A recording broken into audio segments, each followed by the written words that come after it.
শোনো মহুয়া, আমি আর এই সম্পর্ক কন্টিনিউ করতে পারবো না। অনেক হয়েছে ড্রামা। আমি আর এগুলো সহ্য করতে পারছি না। এই সম্পর্ক এখানে শেষ। কথাগুলো কানে আসতেই মহুয়ার মুখ তুলে সামনে বসে থাকা পুরুষটির দিকে তাকালো। তার এখনো বিশ্বাস হচ্ছে না যেটা ও শুনলো সেটা সত্যি কি, নাকি এত গরমের মাথায় এসবই বাজে কথা ভেসে আসছে। তবে সামনে বসা ব্যক্তির মুখ দেখে মনে হচ্ছে কথাগুলো মজা করছেও, করেও বলছে না সে। সময়টা জুন মাসের শুরুর দিকে হওয়া, চারপাশে অতিরিক্ত গরম, আবার হঠাৎ হঠাৎ বৃষ্টি। কখন কি হয় বলা মুশকিল। এই গরমেও মহুয়া বের হয়েছে। তার একটাই কারণ, সকালে ফোন দিয়ে অর্ক বলেছে তার সাথে নাকি আর্জেন্ট কথা আছে, অনেক গুরুত্বপূর্ণ, দেখা করাই লাগবে। এখন এসে এমন কথা শুনছে যেটা সে কখনোই কল্পনাও করেনি। তাদের সম্পর্ক 4 বছর পেরিয়ে সামনের মাসে 5 বছর হতো। আর এই সময়ে এসে এই কথাটা কিভাবে বলতে পারছে। মহুয়া একটু নড়চড়ে বসলো, নিজেকে একটু ধতস্থ করে আঁকড়ের দিকে তাকিয়ে মৃদু স্বরে বলল, তুমি যা বলছো ভেবে বলছো তো?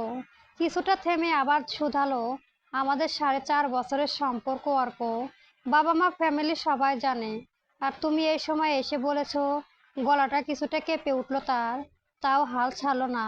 বলে গেল, দেখো, আমি জানি আমি বেশি কথা বলি, তোমাকে জ্বালাই, তার জন্য সরি।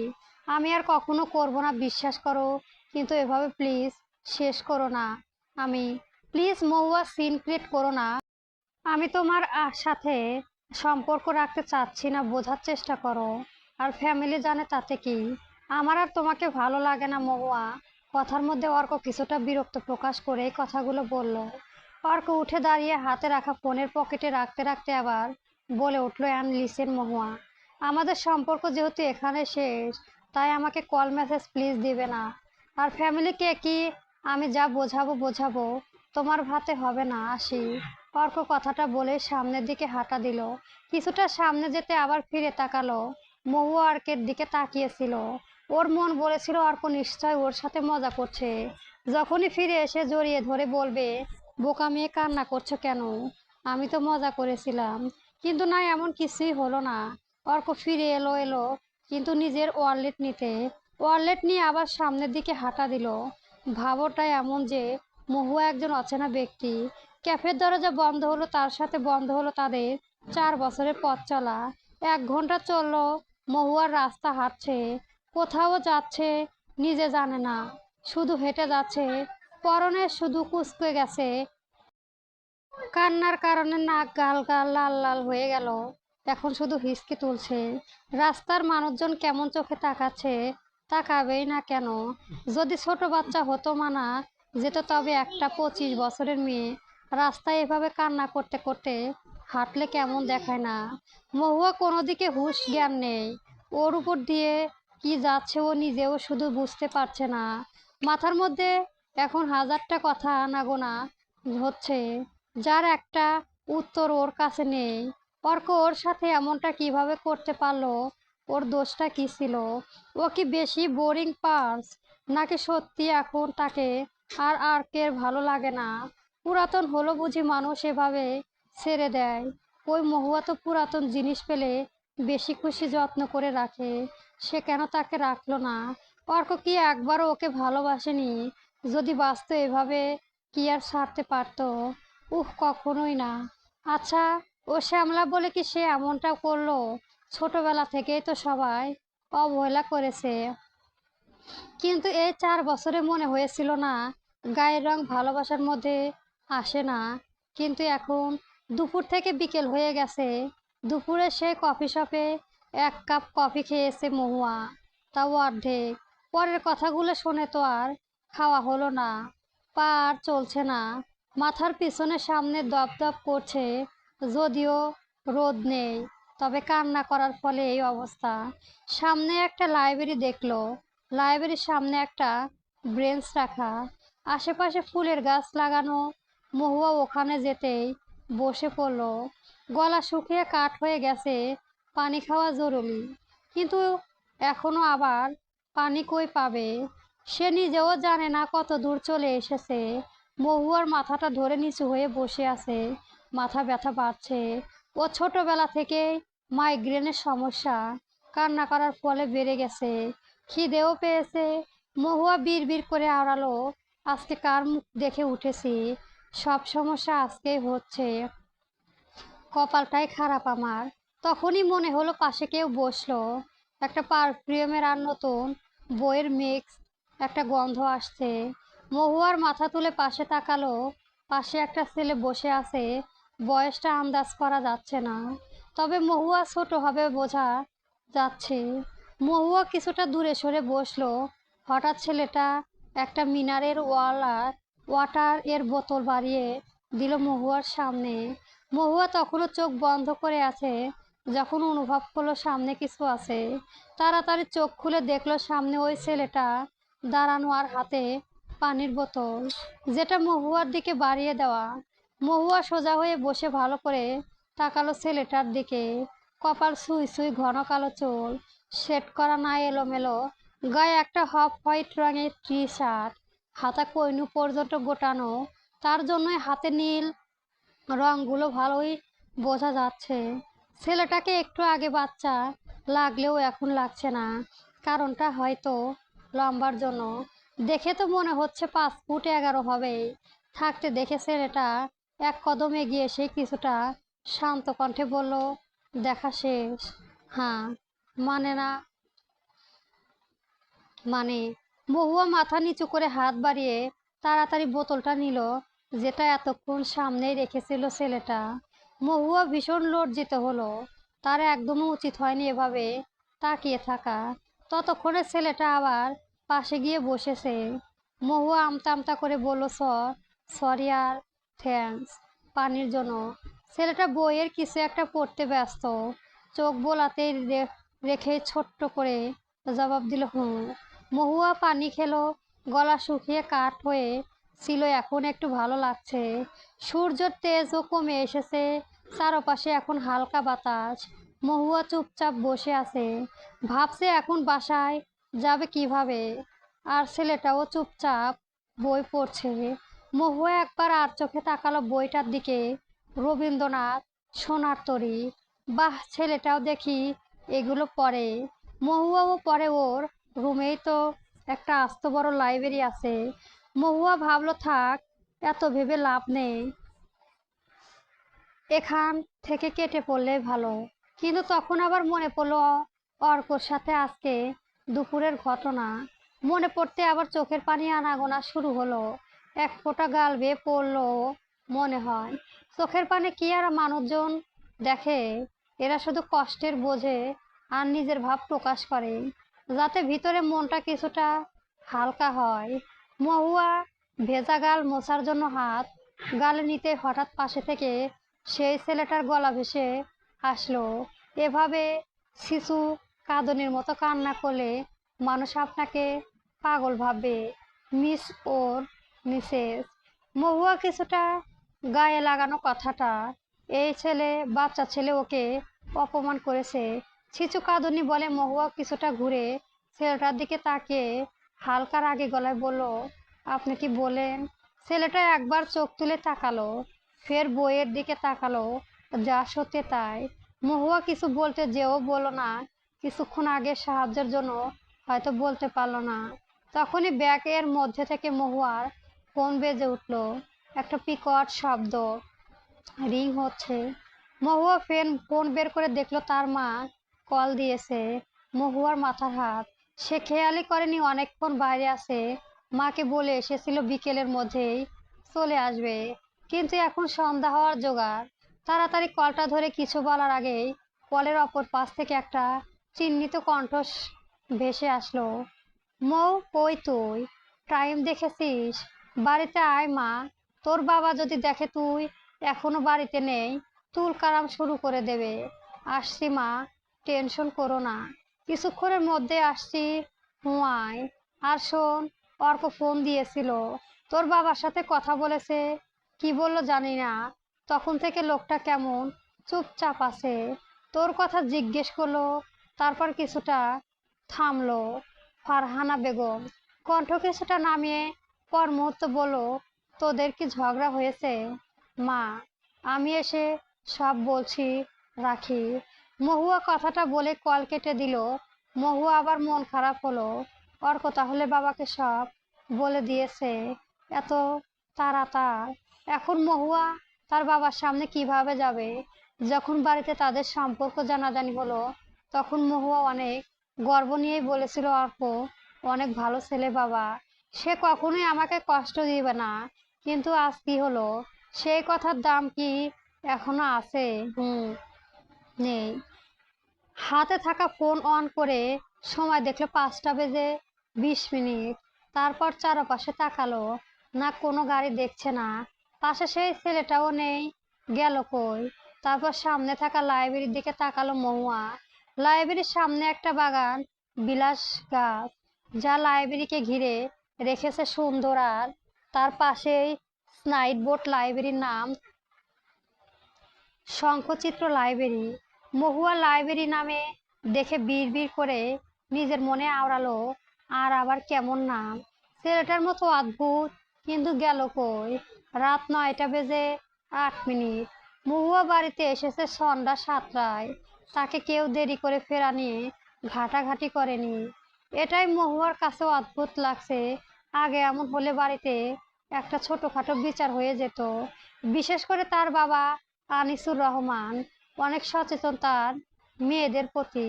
তার কথার মতো সন্ধ্যার আগে বাড়িতে থাকা উচিত। এটা কুসংস্কার না, মেয়েদের নিরাপত্তা থেকে এর নিয়ম। আর বাড়ির সবাই তো মেনেও চলে। মহুয়া নিজের রুমে এসে দরজা বন্ধ করেছিল। আসার কিছুক্ষণ পর মা এসে ডাকলেও মহুয়ার প্রতি উত্তর কিছুক্ষণ পর বের হবে বলেছিল। তারপর ফারহানা বেগমও আর কিছু জিজ্ঞেস করেনি।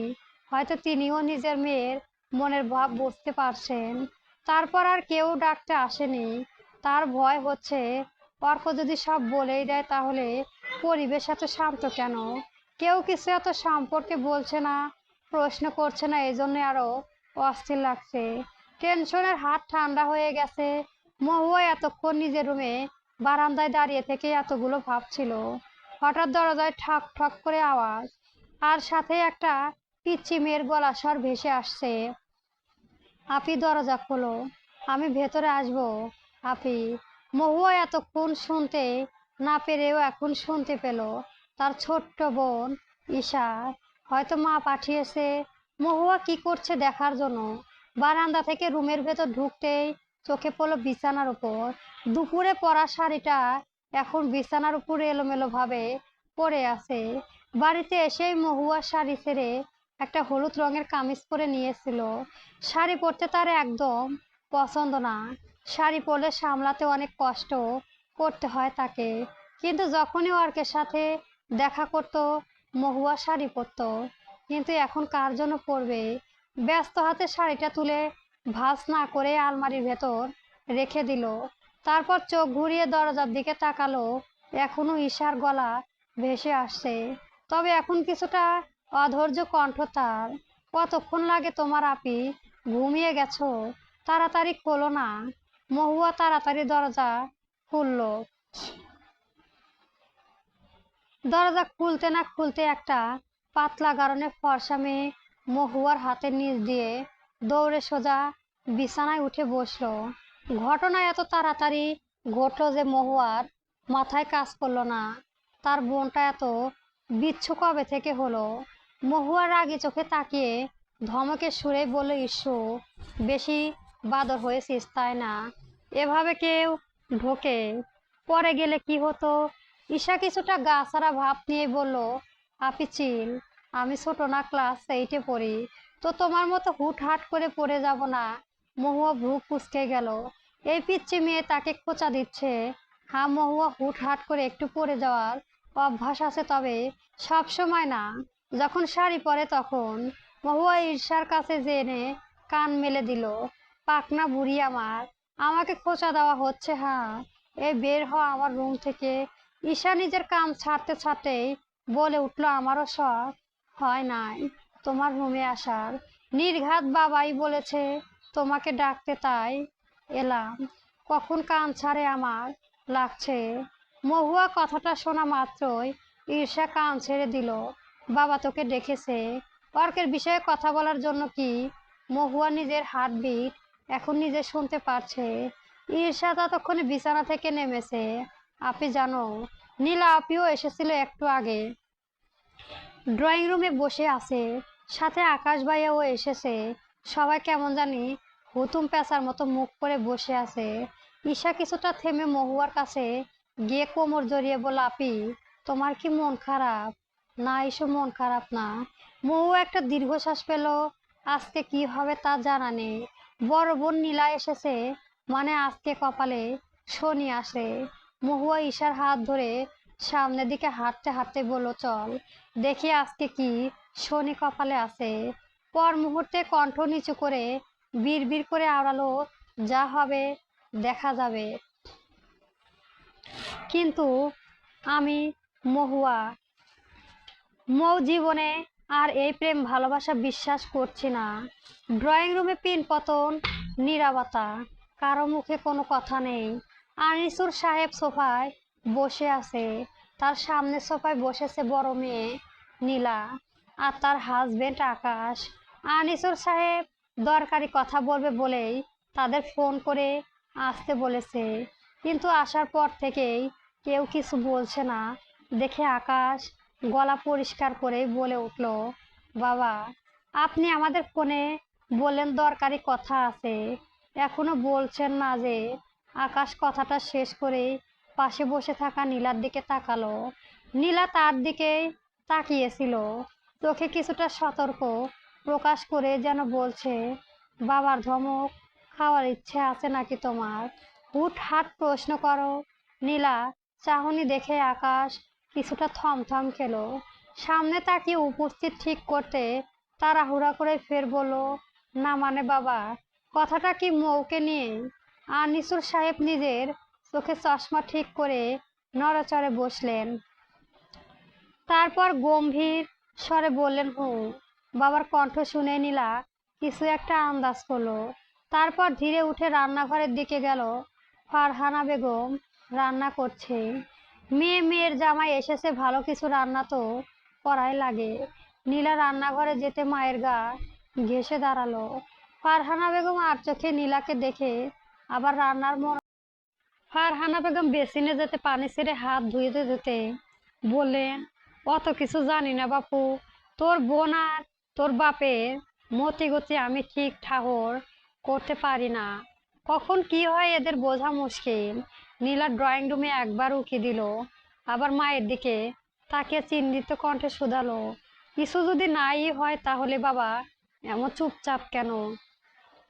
অর্ক বিকালে ফোন দিয়েছিল, অর্কের সাথে কথা বলার পর থেকে তোর বাবা এমন অদ্ভুত ব্যবহার করছে। নীলা কিছু বলার আগে পেছন থেকে মহুয়া কণ্ঠ ভেসে আসলো, আপা। ফারহানা বেগম আর নীলার একসঙ্গে রান্নাঘরের দরজার দিকে তাকালো। মহুয়ার ঈর্ষা দাঁড়িয়ে আছে। মহুয়ার মুখটা কেমন ফ্যাকাশে হয়ে আছে। নীলা কিছু একটা বুঝতে পেরে ঈর্ষার দিকে তাকিয়ে বলল, ইস্যু যা তো, তোর ভাইয়া তোর জন্য চকলেট নিয়ে এসেছে, গিয়ে নিয়ে আয়। ঈশা কানে কথা আসতেই দেরি, কিন্তু দৌড় দিতে দেরি হলো না। এখন রান্নাঘরে ফারহানা বেগম, নীলার দরজা মহুয়ায় দাঁড়িয়ে। আকাশে মস্ত বড় একটা চাদর উঠেছে আজকে। চারদিকে জ্যোৎস্নার আলোয় ঝলমল করেছে। বাতাসে বেলি ফুলের গন্ধ মৌ মৌ করছে। মির্জা ম্যানশন, দ্বিতীয় তলা বিশিষ্ট একটা বাড়ি। বাড়িটার সামনে মস্ত বড় ফুলের বাগানও আছে। এই বাড়ির মালিক যে ফুল প্রেমিক মানুষ সেটা এই বাগান দেখে বোঝা যায়। ছাদেও এমন 3-4টা ফুলের বাগান লাগানো আছে। বেলি, গোলাপ, ক্যাকটাস আর শিউলি ফুলের গাছ। ছাদের রেলিং এ বসে আছে একটা লম্বা ছায়ামূর্তি, হাতে একটা কালো রঙের গিটার। ছায়াটা টুংটাং শব্দ করে গিটারের সুর তুলছে। একসময় একটা বাগানের সুর তুলো, এরপর ধীরে ধীরে তার গম্ভীর গলায় গেয়ে উঠল, ইরানি বালিকায় যে মেরু চারণী, পলির প্রান্ত বন মোহরণীয়। আর তার আওয়াজে আছে একটা বিষাদ ভরা সুর। নিস্তেজ এই পরিবেশ তার গান গাওয়ার প্রতিটি শব্দ জানা দিচ্ছে তার একাকিত্বকে। ছুতে আসে সাহসা গৈরিক বরণী বালুকা উঁচু নিগায়। ছেলেটা এবার কিছুটা থামলো, চোখ খুলে আকাশের দিকে তাকিয়ে আবার গেয়ে উঠল। জল তরঙ্গের ঝিলিমিলি ঝিলিমিলি ঢেউ তুলে সে যায়। গান শেষ হতে না হতেই পিছন থেকে একটা মেয়ালি কণ্ঠ ভেসে আসলো। অনির্বাণ, ছাদে বসে কি করছো তুমি এগুলো? সামনেই তোমার পরীক্ষা, ভুলে গেছো? পড়াশোনা না করে এখানে গান গাইছো? অনির্বাণ ধীরে ঘাড় ঘুরিয়ে এক পলক পেছনে তাকালো। সামনে থাকা মহিলাটিকে দেখে চোখ সরিয়ে নিল। তারপর গিটারটা নিচে নামিয়ে পেছন থেকে পা দুটো সামনে নিয়ে রেলিং থেকে লাফ দিল। নিচু হয়ে গিটারটা ব্যাগে তুলে নিয়ে হাতে নিল। তারপর স্বাভাবিকভাবে তার সৎমার সামনে যেতে শান্ত কণ্ঠে আওড়ালো, মিসেস মির্জা, আপনি জানেন পড়াশোনা আমার টাইপের মধ্যে পড়ে না। আর এটাও জানেন I hate your rules. So পরের বার আমাকে আপনার এই ফালতু রুলস শেখাতে আসবেন না। অনির্বাণ কথাটা বলেই সিঁড়ির দিকে এগিয়ে গেল। পেছনে ফিরে তাকালো না আর। দ্বিতীয় তলার কোনো রুমটা যে শব্দ করে দরজা বন্ধ করে দিল। গিটারটা দেওয়ালের সাথে লাগিয়ে বিছানা যেতে উল্টো হয়ে শুয়ে পড়ল। কিছুক্ষণ ওভাবে থাকলো। হঠাৎ মাথা উঁচু করে বিছানার পাশে টেবিলে একটা ছবির দিকে তাকালো। তার মার ছবি, যিনি এখন দুনিয়ার মায়া ত্যাগ করে আকাশে সেই জল জল করা নক্ষত্র হয়ে আছে। ছবির ফ্রেমে দেখা যাচ্ছে একটা মেরুন রঙের শাড়ি পরা মাঝারি বয়সের মহিলাকে হাসি খুশি মুখ করে লাইব্রেরির সামনে সেই বাগান বিলাস গাছের দিকে তাকিয়ে আছে। ছবির পাশে রাখা রবীন্দ্রনাথের সোনার তরী বইটা এখনো পুরো পড়ে আছে, শেষ করেনি অনির্বাণ। বইটার দিকে তাকাতেই মনে পড়লো বিকেলে সেই মেয়েটার কথা। মেয়েটাও হালকা মেরুন রঙের শাড়িতে ছিল, চুলগুলো এলোমেলো, চোখ ফোলা ফোলা আর মুখ লাল। বিকেলে অনির্বাণ লাইব্রেরিতে এসে সোনার তরী বইটা খুলছিল। মাঝে মাঝে সে শঙ্খচিত্র লাইব্রেরিতে আসে। ওর মা আগেও ওকে এখানে নিয়ে আসতো। বইটা পাওয়ার পর একবার বইয়ে তাকানো সে, আর দেখলো একটা মেয়ে লাইব্রেরির দিকে আসছে। বই পেয়ে গেলেও কেন জানি আর যেতে পারলো না। পাক্কা 2-3 মিনিট মেয়েটার দিক থেকে চোখ সরাতে পারেনি সে। মেয়েটা হাঁটতে হাঁটতে লাইব্রেরির সামনে ব্রেঞ্চে বসলো। কিছুক্ষণ পর হাতের কাছে ব্যাগে কিছু একটা খুঁজলো। না পাওয়া মেয়েটার মুখ আরো বিরক্তিতে ছেয়ে গেল।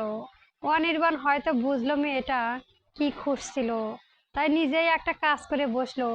নিজের ব্যাগ থেকে সকালে কেনা মিনারের ওয়ালেট বোতলটা নিল। লাইব্রেরির দরজার দিকে যেতে যেতে টি শার্টের হাতা কইনু পর্যন্ত গুটিয়ে নিল। এক হাতে রবীন্দ্রনাথ ঠাকুরের সোনার তরী বইটা আর অন্য হাতে পানির বোতল নিয়ে লাইব্রেরি থেকে বের হলো। তখনও মেয়েটা চুপচাপ বসে আছে। হঠাৎ দরজায় নক করার শব্দ অনির্বাণের ভাবনার মধ্যে ছেদ পড়লো। এতক্ষণ উল্টো হয়ে শুয়ে বিকেলের কথাগুলোই ভাবছিল সে। দরজায় নক করা হয়তো বিরক্ত হলো, যা প্রকাশ পেল তা ভ্রু কুঁচকানোতো। একটু পরই দরজার উপর থেকে ভেসে আসলো তার বাবার গলা। এই গল্পটি কেমন হয়েছে অবশ্যই কমেন্ট বক্সে জানাবেন। আর আমার চ্যানেলটি সাবস্ক্রাইব করে রাখবেন। ধন্যবাদ। গল্প গোধূলি নগ্ন।